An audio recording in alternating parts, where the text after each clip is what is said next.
Gary? Us here, now. We're filming this.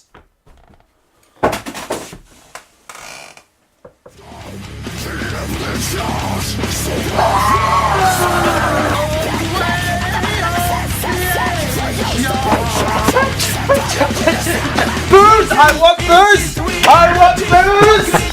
Get me lots of booze!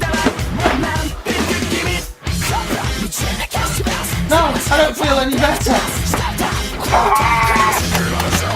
I've been sober for about 5 months. I've been sober for 5 fucking months. This is what you did to me, Toei. I've been sober for 5 fucking months.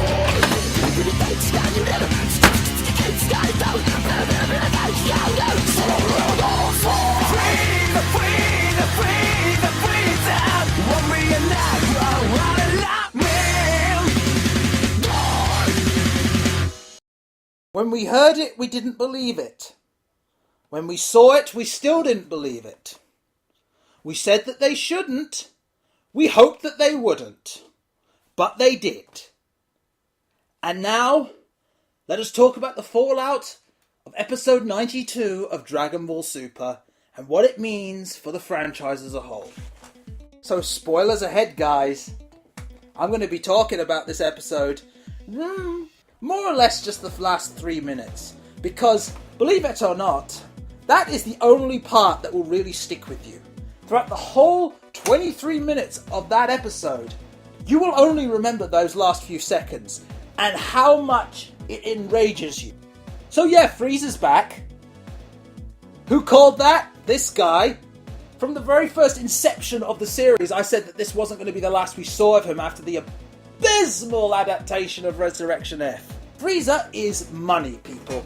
Frieza has always been money. It is the reason that you get cameos from him in filler. It is the reason that he appeared in GT. It is the reason that they brought him back for Resurrection F. It is probably one of the reasons they decided to redo the Resurrection F arc in Dragon Ball Super. So of course they brought him back. Of course they did. Ever since the inception of Dragon Ball Super, I have noticed a trend with its writing style and its animation, in the fact that it has been very, very lazy. From the abysmal start with the initial Battle of the Gods arc and Resurrection F being retold, a totally unnecessary retelling, I might add, with downgraded animation, abysmal pacing, and what's more, it didn't give us anything new. Then they went with the whole tournament saga, which was, at best, average. Nothing really iconic or memorable or mind-blowing, with the possible exception of 1 or 2 characters that may or may have not left an impression. And then, in what has got to be the biggest botch to any arc of all, Goku Black, which in itself sounds lazy. What do we have? We have a bad Goku. My god, I've never heard that one before! Next we'll bring back Captain Ginyu. And then after that we'll do a tournament, because everyone loves the Dragon Ball tournaments, don't they?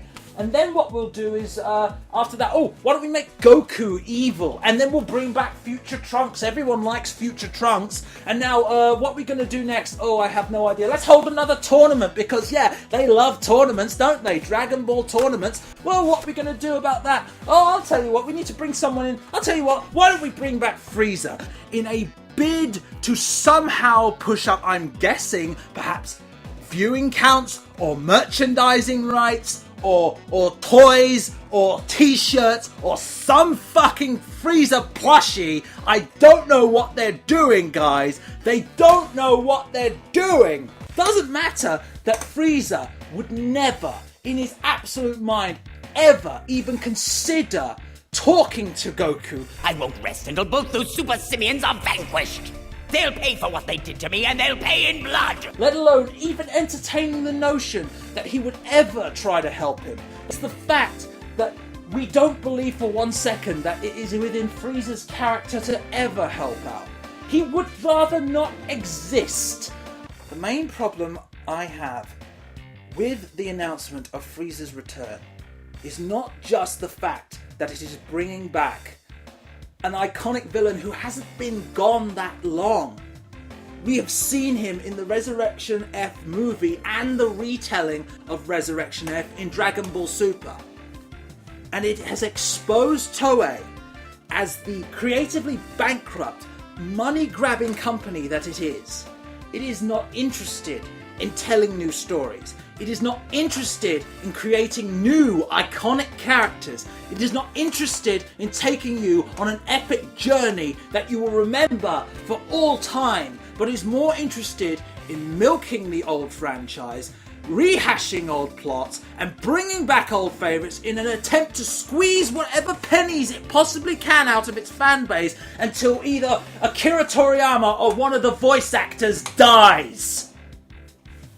I can only hope that this is somehow some kind of misdirection, some kind of red herring, some sort of way to throw us off who the real 10th member of Universe 7 is going to be. Because the fact that they have just rehashed, re-brought out old characters non-stop, instead of actually creating new ones that stick with us, that we want to see become, staples of Dragon Ball, that they would be so desperate as to wheel out their old trusty villain again.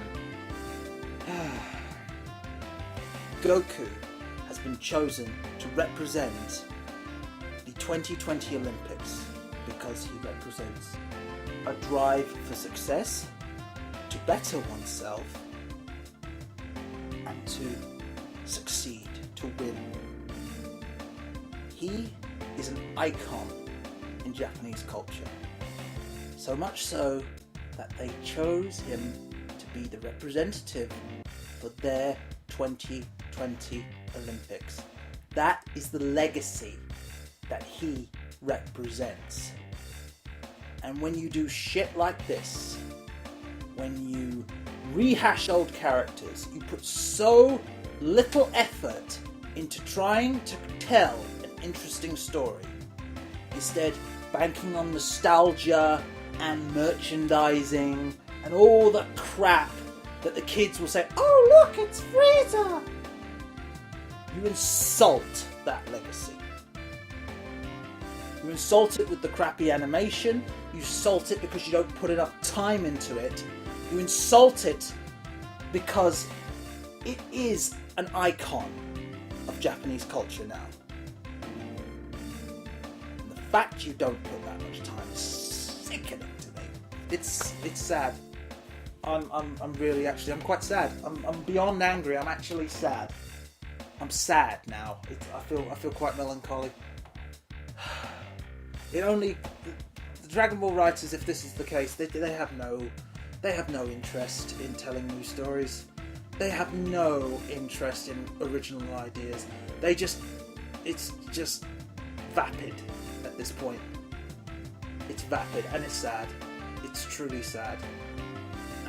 And I'm truly sad for it being that way because, we had such high hopes. We had such high hopes for this. So yeah, pretty much giving my thoughts on this.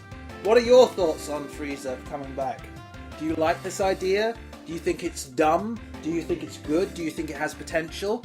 Do you think that maybe that Toei are just messing with us? Write down your thoughts in the comments below and let's find out, shall we? Until next time, I've been Milanous, shitting on Dragon Ball Super as per fucking usual. I'll tell you what, I'll stop complaining about Dragon Ball Super when they stop giving me reasons to complain about it, alright? Till next time, I'll see you guys later.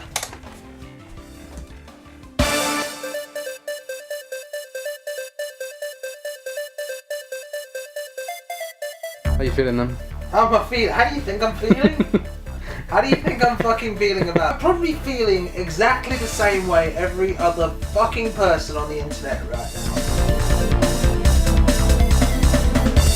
Anything positive you can... Anything positive... Trying to end on a positive note. Anything positive I may have had to say about this fucking episode went out the fucking window the second they said, let's bring back Freeza. Okay, so no, I'm not going to end it on a positive note. Do you know why I'm not going to end it on a positive note? Because the fucking episode episode didn't end on a positive note. Oh God almighty, I'm just ranting, aren't I? Keep going! What do you get off on this? That's good.